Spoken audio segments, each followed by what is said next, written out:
One. All right, folks. We're back.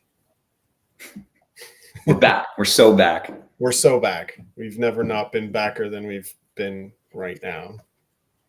Evan, good to see you again. Martin, likewise. I feel like I just saw you last week in person. Literally. Yeah. We're a little early, right? This is maybe 6.5 days. Yeah. By tonight we will be at a full 7 days since we've seen each other. Yeah. Always fun. We love the people group, the Royal We, myself and our Wealthsimple for Business team. And it's been very exciting this quarter being a sponsor and kind of participating. Yeah, no, this has been great partnership so far. So Yeah. for the folks that have tuned in right on time, thank you. We appreciate you. But we also understand that other folks are jumping in probably a little bit late. So we'll probably give it about 5 minutes. So me and Evan are going to chat back and forth here for about 5 minutes. And then we're going to kick off and learn all the things about Wealthsimple for Business. Yeah, excited for this this topic. This is like a lot of research based presentation, but try not to make it too thick. Yeah, I do. I mean, the one thing that I've come to learn and know and realize, and just inherently is true for myself as well, is that people love a good report.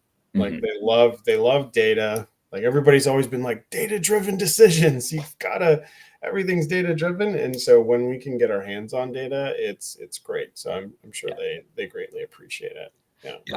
Yeah. No, it's always so interesting. It's one of those things where the real like kind of nerdy analytical part can come out when you do these surveys, you get the data, you start looking at it, and then at a certain point, you try to, it tells a story. You're trying to like figure out what the plot is, what's the data telling you, and then how you take that back and do something with it. To your point, the data driven in decisions. Yeah, I don't know. We're in a world where, there's lots of data, there's lots of tracking, a lot of metrics. And I think that's always very important. It's very helpful. And then I think there's that really important kind of translation step in like, what does it mean in the real world? What does this data actually impact people? It's not just kind of robots and AI yet. We still need someone to look at the data, a human being, and say like, this is what we should do. This is what we glean from it. I've yet to get like a crafted response from ChatGPT in terms of like maybe some writing or some copy that I didn't feel like a very distinct urge to edit myself. So we're not there yet.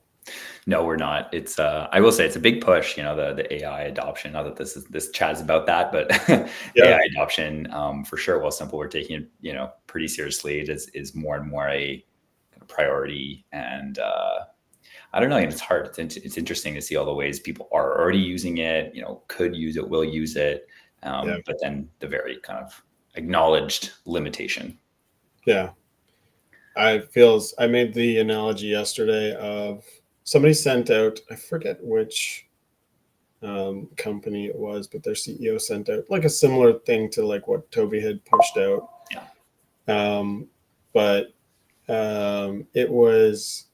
it felt like, and I took the content, which was an image rather than like copy pasting the words, and I'm like, rewrite this, but if just at the dawn of like computers and like desktop computers, it's like perfectly the same thing. And so like the doom and gloom side of like, oh, this is gonna, it just means the work that we're gonna do tomorrow or like a few weeks from now hits our desk a little bit sooner, I think, because we still need to do things. So yeah, the speed and efficiency bit for sure. I think it's interesting. One of the part of the data that we'll talk about is how people are feeling about or some of the data we got recently is how people are feeling about their jobs and just their mobility and their intention to change jobs.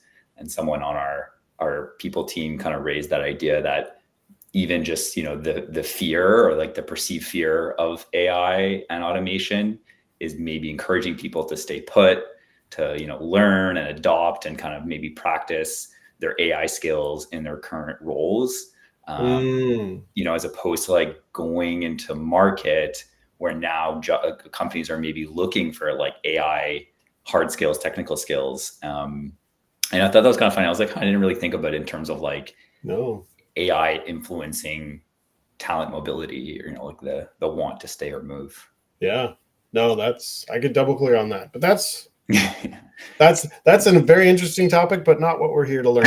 Yeah. Let's talk about why your employees hate group savings plans today. And thanks so much everybody for joining.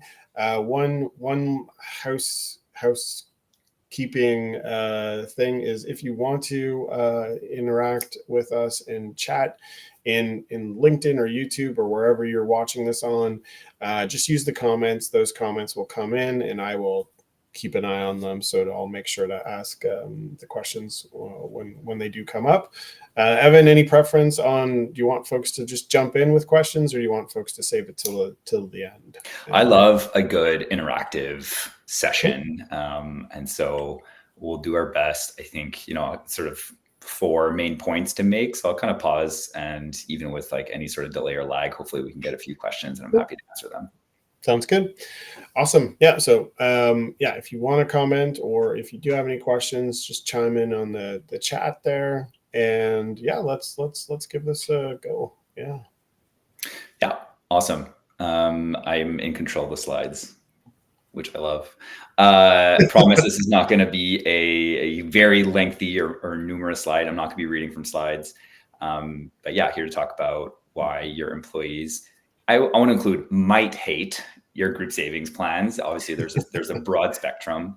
Might hate your group savings plans, and how we could fix it, or maybe some things to kind of think about. And I'm just going to start off by introducing myself. It's a very kind of lonely looking slide. But I'm Evan Hallward. I lead product marketing for Wealthsimple for Business, which if you are not aware of, is our group savings offering from Wealthsimple, which maybe some of you know as for personal finances, personal investing. Our mission at Wealthsimple is to help Canadians reach financial freedom. And in Wealthsimple for Business, that means helping employers offer flexible, innovative group plans. I'll talk about that a little bit later on. I am in Montreal, Quebec, hometown, although I did live in Toronto for a number of years and Halifax for a number of years. So I'm an old Canada boy. And I joined Wealthsimple late last year, but I've had the good fortune of working in the HR tech space before, and I think getting to meet a lot of the TPPG community members. So I'm really happy to be back in this new, different role capacity, but working again with people leaders, total rewards leaders. And amazing. Without further ado, what I'm going to be talking about today is really based on a survey that we recently run on Wealthsimple clients. So this is the almost 4 million Canadians who use Wealthsimple in some capacity for some portion of their personal finances. And we ran the survey, and from that we got 815 responses of clients who identified as being employed, either part-time or full-time. Over half of them work between a few specific sectors. So tech is a big portion, but also healthcare, different government services, and financial services. And just from an age range, demographic standpoint, the very large majority are somewhere between 25 and 45. So you can kind of think of that Gen Z millennial overlap. And what I'm going to be sharing today is sort of the top 4 findings, or 4 key findings from the survey that speak to group savings and maybe the impression these clients have about their employers' group savings plans. Fun stuff, right? No, this is, like I said, people want the data, and that pie chart is exciting, to be honest. Yeah, that's it. Who doesn't like a nice colorful pie chart? So the reason number 1 that your employees might hate your group savings plan is because the offering doesn't align with their savings goals. Obviously, when we think group savings, I think we default in a lot of cases to retirement, which is, as you can see, a huge portion of this. It's both the 20% looking for the traditional, maybe 65-year-old retirement age, and then another 17 looking for early retirement. So, maybe sometime in their 50s. And that's, that makes a lot of sense for group savings, because what you're doing is helping your employees save early, so they can, start contributing to their group plan in their, 20s, when they're just starting on their careers. And that has a lot of, huge benefits for investment growth, long-term growth, compounding interest. And this could be throwing financial terms out here, but really the idea that it's great that they're investing early and that those savings can grow. But I mean, I think I can speak for a lot of Canadians when I could talk about the reality of home ownership being an expensive and seemingly unattainable goal. So unsurprisingly, the single biggest goal for our survey respondents was home ownership. And then we can kind of follow that up with a few maybe more flexible or shorter term goals, like trips and travel or starting or growing a family. And so, again, there's no silver bullet here, so I don't have a one fix offering, but definitely kind of thinking of your employee savings goals and how they correlate or could relate to the group savings plan, the mix that you offer, the types of accounts. I'll talk a little bit about what we offer at Wealthsimple for example, but something like home ownership, even a group RRSP can actually be used for home ownership. You don't really think about that. And maybe that's, talks to education and kind of making sure employees are aware. But if they're contributing to a group RRSP, they can still use that money for home ownership through the first home buyer plan. But then again, there's also another account, the first home savings account, newer one, and maybe that could be suitable. So number one, the plan might not align with employee savings goals. And so I'm curious, this is an interactive moment. If anyone listening, tuning in right now, has sort of considered these sort of unique savings goals, maybe specifically the goal of home ownership, and somehow factored it into your plan or your financial benefits offering. I'm always curious to hear how companies are maybe getting flexible and incorporating some of these, these trends. Yeah. For folks listening, if you've done it and how did you do it? Yeah. Leave that in the chat. Yeah. While we're waiting for those to come through very quickly, one thing you just touched on briefly, and I don't know if you'll touch on it later on, but just like the employee education side of things was, that was like from our session last week in person at your office. That was kind of like the big, we had that interactive chart, and that thing kind of blew me away in the fact that like most people just do it in onboarding and that's it. And so folks don't even know. Yeah. That, I mean, it's difficult, right? Because it's one of the, I think the joke is, why don't they teach this stuff in school? And you sort of are just expected as a working professional, as an adult, whatever, to pick up financial knowledge along the way and sort of through yourself, through your own time, or maybe from your employer. So it was interesting to hear, from our own director of total rewards at Wealthsimple, that other than onboarding, there was an identified gap in how often we're talking about the financial benefits and sort of how they work. And so we're running, an internal series where every sort of month there's a new topic, and we get to focus on a specific area of our benefits. And it just so happens that this month we're talking about financial benefits, financial wellness. And so, I think identifying ways to kind of resurface and re-educate new and existing employees on how they can utilize your financial benefits, your plan, I think is a huge one. And the second thing I kind of would throw out is when it comes to the content for the people team, the total rewards team, to understanding the plans themselves, that's where you put that expectation on your plan provider, and push them. I can share, like, as Wealthsimple for Business, we're not always perfect in ensuring every single plan admin knows every single detail about every single plan. It can be a lot, but that's where the relationship comes in. That's where, reaching out, having consistent touch points can really help to generally, bring the education piece to the forefront. Nice. I haven't seen any comments come through, so let's get to number 2. Sorry, people are like, yeah, I know. Buying a home is expensive, Evan. Move on. The second reason that we feel employees might hate their group plans is that the group plans are missing some key features. And I think there's a lot of different layers to this one. We used the term financial wellness benefit program in the survey, but this is everything from how employees go and interact with those financial benefits. So we think like online portals, maybe mobile applications, all the way to kind of what the program contains. So we see the mention of an account type. Listen, unsurprisingly, the number one requested feature or kind of element is a larger employer contribution. Everyone wants more money. That would be nice, right? But if we kind of look beyond that and going into some of the other top results, contributing to an RSP still a very important piece. This is the percentage of this was like a multi-select, so 30% of our overall audience picked RSP. Which may not seem huge, but still it was one of the largest features.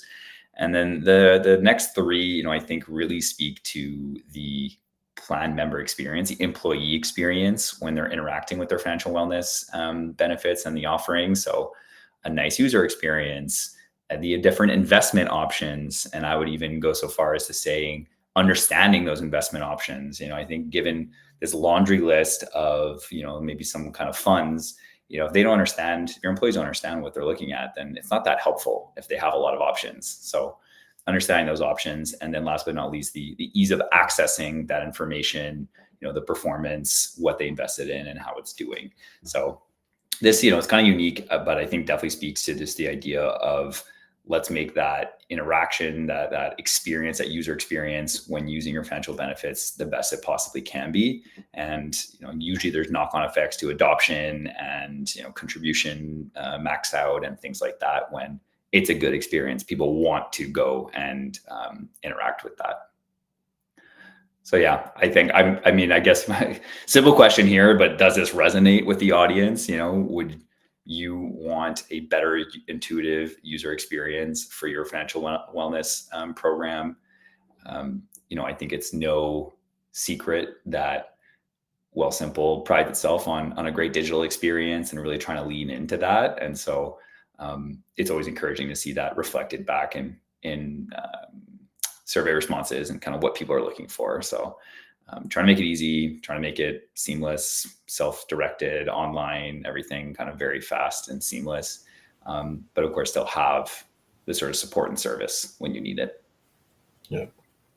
Thinking of all the other providers of these types of financial perks, I don't recall any of them ever kind of like surveying people just in general on like how to improve their services. It's just like, this is the thing we offer, we do it, and that's it kind of deal. So it's exciting to know that the same approach that you take with any sort of like modern product these days is being taken with something like this through Wealthsimple. So fully, I think that's like I like that parody piece, Martin, because we live in a world where you online shop and it shows up at your door the next day. You can order a car to come pick you up. So I think that expectation, carries to just all facets, and should the same expectation and sort of experience should be expected for your financial wellness and your financial benefits. No, fair. All right. I don't think I'm not seeing a deluge of comments. No. We've got a quiet group of folks. Feel chime in if you missed it and you signed in a little bit late. Just comment in the LinkedIn or comment on YouTube, and we'll see those comments come through, and we'll address anything as it comes up, questions or whatever. Yeah, that's it. And honestly, if people want to reach out, connect with me on LinkedIn, and I'm happy to answer any questions. Our third reason, a nice graph here, is generally speaking, employees are stressed, specifically about their financial wellness in this context. And so this, you're seeing two lines, red and blue. And we actually ran a very similar survey at the end of last year. And this is sort of the follow-up survey. So this is the Q2 2025 version. The last one, which we released at the start of this year, was done in Q4 of last year. And so you can see, a slightly unfortunate trend is our respondents are feeling a little worse about their financial wellness at this time of the year, this time around. So our responses on good or very good have dipped. And, this maybe isn't too shocking. A lot of headlines, a lot of market swings, a lot of tariff talk, a lot of inflation talk. And so, the individuals who respond to the survey, maybe even a little bit more broadly, are feeling a little bit stressed about or feeling like their financial wellness is sort of down. And so, this is not, again, it's not an easy one size fits all silver bullet type of solution that an employer can solve or wave a magic wand. There's still, of course, you can't just pay everyone a lot more so they feel better about their financial wellness. But again, I think it's something bearing in mind when you look at your overall benefits mix and your specifically financial benefits. Is there an opportunity to, add matching to a group plan, increase matching to a group plan, introduce a group plan, or, again, perhaps it's reallocating something from the ping pong table budget into something that might have more of a direct impact and support your employees. So again, not an easy one, but speaking to the mindset of your team members and your colleagues, anything that can be done would go a long way. Awesome. We got a few questions that just came in through here, so we'll just shift screens for a second. So this person wanted to know, someone from LinkedIn wanted to know, what do you suggest as best resources for small businesses?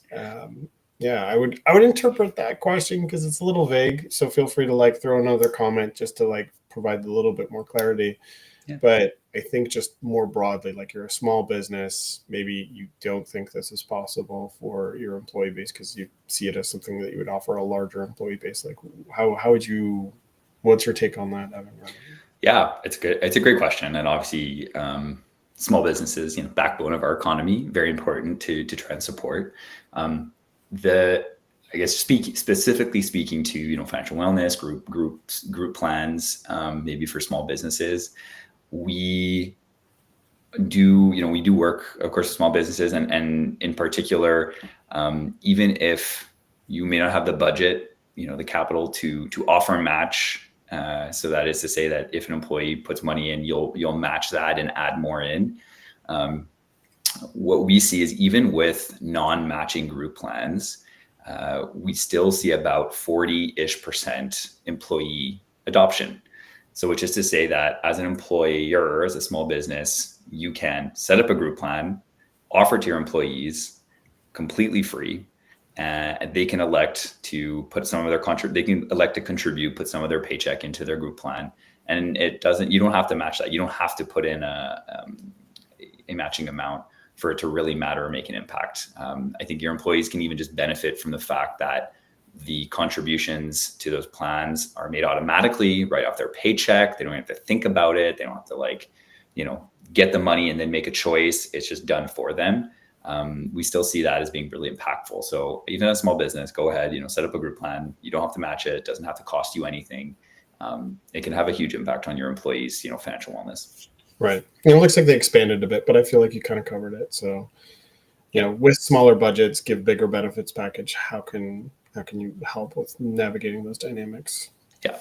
I mean, I think, it's one of those things you're able to offer the plan at no cost to the business and still offer it as a perk. You can be really transparent. Hey, listen, we're not at a place as a business to, offer you matching and top you up or anything like that, but you still have access to it. It's in the mix. So, maybe that's a way to look at it and try to find, look at the providers to be able to set that up. Yeah. Yeah. No, if I came across Wealthsimple on my own, and then it was the first time I really took savings seriously. And so But if I had like been able to like point back to my employer for being the person that did it, like it would still have a pretty like meaningful impact on my life overall. So like just because they're not like matching or anything like that doesn't mean it's still like a meaningful benefit to them. So that's a good approach.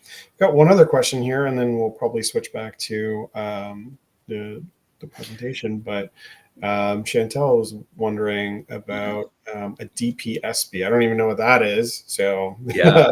a good thing Evan's here. Very well informed. We did just recently launch a Wealthsimple for Business DPSP. So that's a deferred profit sharing plan. And to boil it down to the best of even my own abilities, it's just a way for an employer to invest the profits or the revenue of the company into a saving plan for individual employees on their behalf. So the employee actually doesn't make a choice, doesn't have to make a contribution. The employer is basically taking some of the profit that they make from operating and putting it into individual plans for employees. And it's totally voluntary on the employer side. And the employer would get some tax benefits from doing that. And then the employee benefits because then they have this account that's growing in terms of capital. So a very, very unique, very interesting, sort of approach to retirement savings and kind of an employee financial benefit. I think, Chantel, the way, how we differ from other providers, I think really speaks to the sort of plan administrator experience and the plan member experience. So something that we're really big on is just the flexibility, the choice, and the ability for both the employees and the plan admins, in whatever capacity, to be able to self-service, do it more themselves in a very intuitive and enjoyable digital platform that kind of, again, it meets the standards, the expectations of digital experiences today. And set up something like a DPSP, which isn't easy. You're making different contributions to different people at different times. So trying to make that easy, make that fast, and where we can to automate it. So integrating with your payroll software. I think those are some ways that we sort of differentiate from other providers. So would love to have that conversation with you and your team on a DPSP. Very interesting group plan for sure. Is that, just for my own curiosity on that, and we'll get here, but like, is that similar to like just a broad strokes profit sharing, but just a little bit more focused, or? So we're like, that's it. The focus is that it is like a registered plan with the CRA, with Canada kind of thing. There is some impact on the employee's RRSP room. So if an employer is putting money in their account on their behalf, it actually does reduce the employee's own retirement kind of contribution room.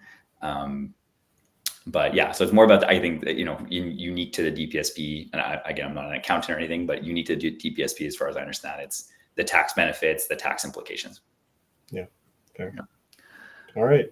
Cool. I'm going to move to question 4. I see another question that I can get to at the end, a bit in the reads. My last reason that your employees might not enjoy your group plan is that the plan provider isn't delivering value. I kind of alluded to this earlier, and Martin, you had that good question about financial education.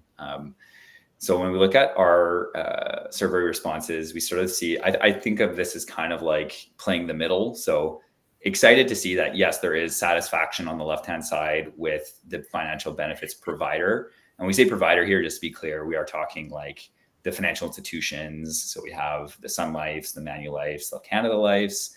Of course, we have Wealthsimple for Business, RBC, Desjardins, some banks. So these financial providers, the companies that are giving the financial benefit. Obviously, nice to see there's some satisfaction on the left. Nice to see that on the right, there's lower dissatisfaction, explicit dissatisfaction. But I found it interesting to see how many respondents are just kind of neutral. They have no strong feelings. They don't love it. They don't necessarily hate it. They're sort of sitting in the middle. And I found this little gif, the face of just like, okay.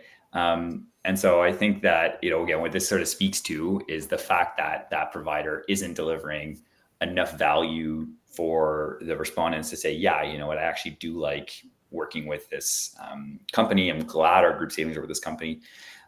So again, speaking to just access to things like financial literacy, financial knowledge, resources, ability to access like a financial advisor and get more kind of personalized support when and where an employee might need it. And then also, of course, speaking to some of those things we talked about earlier, a nice user experience. So, what is the platform like? What is the plan admin experience like? Is it easy? Is it enjoyable to use? And so, yeah, I think that's maybe another reason that employees might be kind of unhappy, and maybe it's a good opportunity to look at the plan provider, compare it to some of our data, of course, but just your employees' wants and needs, and seeing if maybe there's a better fit so that we can get that satisfaction up. Makes sense. Yeah. I don't have a planned question here. I guess, I can speak maybe, and Martin, you can, like anecdotally, like for sure, I've had some pretty dissatisfying experiences with group plan providers and the sort of portals that came with them. And, obviously maybe having a better experience now, but it's an interesting spread. No, I mean, for me, anecdotally, both on the personal investing side and the side of employer helping me with any sort of savings, it was so prohibitive for me as an individual because it was so paperwork heavy. It wasn't on a modern platform, and it also wasn't just there wasn't real massive education around it. It was just here's this thing that you need to do. And I'm speaking to a much younger version of Martin that was kind of experiencing this. But though, the sooner you get into this, the better it is for you, from a compounding interest perspective. And so to your point, you said this at the beginning, it's they should be teaching this in school and they're not. And it's if schools aren't teaching it, then if employers are, then at least they're doing right by their employee base as soon as they possibly can, right? It's a weird thing to kind of how far down the rabbit hole do you go as an employer of trying to get people you can lead a horse to water kind of thing. So it was interesting, but it was never a positive experience, and only for me specifically, only until this is overly pro Wealthsimple, but it genuinely made I have way more savings now because it was easier. There was less paperwork, right? And it sounds silly, but it was true for me. So one, happy to hear that. And two, I think that the comment on it's crazy to think that employers now are expected to be, educational professors kind of thing, financial professors, I should say, and be the ones teaching. But of course, just so helpful for the employees to understand that and just have knock-on benefits. I guess so I'm kind of going into Q&A or question for the audience. Now that we've seen all that, our four stats, I'm curious if anyone is seeing anything at work or even in their own personal lives that might support or contradict this data. Again, pretty broad, but of course also open to any other questions you might have around group savings, Wealthsimple for Business. I'll do my best to answer them. And I've got a few final slides on Wealthsimple for Business itself. This is kind of the shameless closer, but we'll give everyone just a few minutes for some questions. And I just want to thank everyone for tuning in over your lunch break. I know it's always kind of hard you're at your computer all day and then you're eating and you're at your computer. Hopefully this was somewhat informative and exciting. And I appreciate the questions so far. Awesome. No, thanks, Evan, for doing this. While we wait for some answers some questions rather, or some answers to this, I guess I'm curious to hear from you on the side of this is the second time you've done this survey as an organization for this particular product, I guess. Yeah, you can sort of the survey.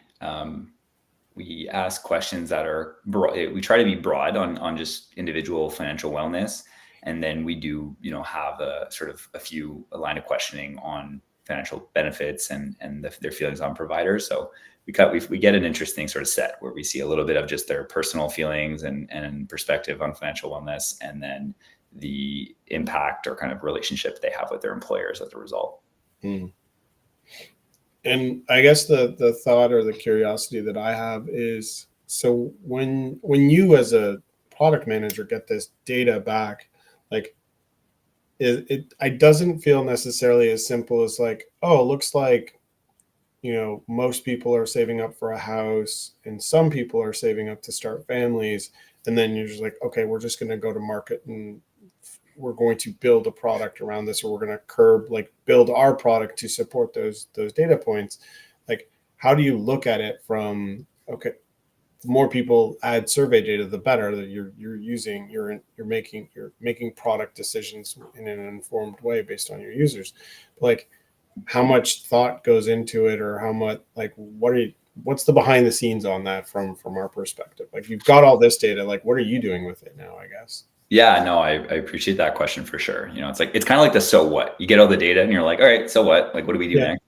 I think that's a great question. I think that one for sure, we want the data to be statistically representative of like what our clients are going through, and hopefully our clients are representative of like the wider Canadian population, so we can sort of use that to move forward with. I think there are two ways. One interpretation or one kind of application of the information, the data is how can we help employers, and just sort of this kind of idea of being an extension of the team, consultant, whatever you want to call it. How can we help employers better understand the data so that they can then take it to their workplaces, to their executive team, to their finance team, whatever, and again, shape and form the benefits that are going to have the highest impact, have the highest ROI. Of course, everything's tracked. There's always metrics.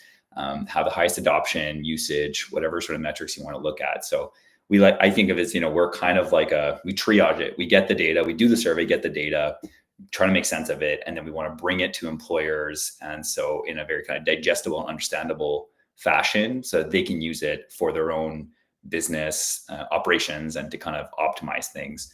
So that's way number one, and we'll see a lot more of that. So we'll kind of wrap shortly by sharing. We're going to share the link to the previous financial wellness report. I don't know, maybe Martin, you can drop that in chat at this point. But so we are working currently on the new iteration of this report with this new data that I was sharing today. The slides were a little faster than the report itself. But what I'd love to do is share this report with everyone if you wanted to sign up. And you'll be able to see it and kind of use that. So that's sort of the sharing is caring of the data. The flip side of that, to your point, on a product standpoint, both from like a marketing and communication standpoint, as well as from a product management and sort of development standpoint, it's how is our product suite helping to either alleviate the pains that are identified, or push forward where employees have very specific needs or wants, like a better user experience. Pretty obvious. It's like, okay, so how can we take that and improve our product, better communicate, better educate clients so that they understand it? And so I think it's just this like it's pretty wide reaching. Obviously, it's always hard to know when you have this big data set what to do with it, but some ways. So Thank you. I'm not seeing any questions come through, so why don't we just maybe kind of move through to a quick wrap. Talking a bit about Wealthsimple for Business, what we have to offer. We have to offer a lot more than just a few group plan options, but just to highlight, we do have a pretty wide list of different group plan types. So the group RSP, group retirement plan, it's been around for a very long time, and it will be around for a very long time. More recently and excitingly, we've been introducing things like a group tax-free savings account, group first home savings account, and a group non-registered account, which you can just summarize as saying this offers that sort of flexibility and choice for your employees to invest towards different goals or for different scenarios or to their own personal situations. So obviously very happy to discuss, what your employee count, your employee base looks like, what their goals might be, and how we can kind of mix and match and create the plan that makes sense for you. And then last but not least, something I did talk about a fair bit earlier, the deferred profit sharing plan, the DPSP, newer, kind of different, kind of interesting, but has some clear advantages both for the employer and the employee. Gotcha. No. Yeah. A lot more to it than anticipated. And for the folks, that QR code we just flipped up in the top right corner, that's the thing to scan if you want access to the previous data that Evan was talking about. Yeah, that's perfect. I'll actually just jump straight to get your old report copy because this is the last iteration of a report. But again, if you do want to grab it, still very interesting, relevant data, and we will send you the updated version once it is ready. Nice. Cool. All right. 40 minutes past. So thank you very much. I think that's kind of, where we'll end. If you do want to get in touch, wealthsimple.com/forbusiness. You might need to type the www in. I never know. Would love to discuss anything heard today in further detail. Feel free to reach out on LinkedIn as well. Amazing. No, and and for those of you that were here, thanks so much for interacting, chatting with us, sticking around. And great session. I didn't know some of these things either. So that was a DPSP is a new thing for me, and it sounds really cool. I'm going to do a deep dive on that. And no, thanks so much, Evan. Appreciate the time. Appreciate the partnership as well. Yeah, likewise, Martin. Super glad to be here, and thank you everyone for tuning in. Super fun. Awesome. Take care, everyone.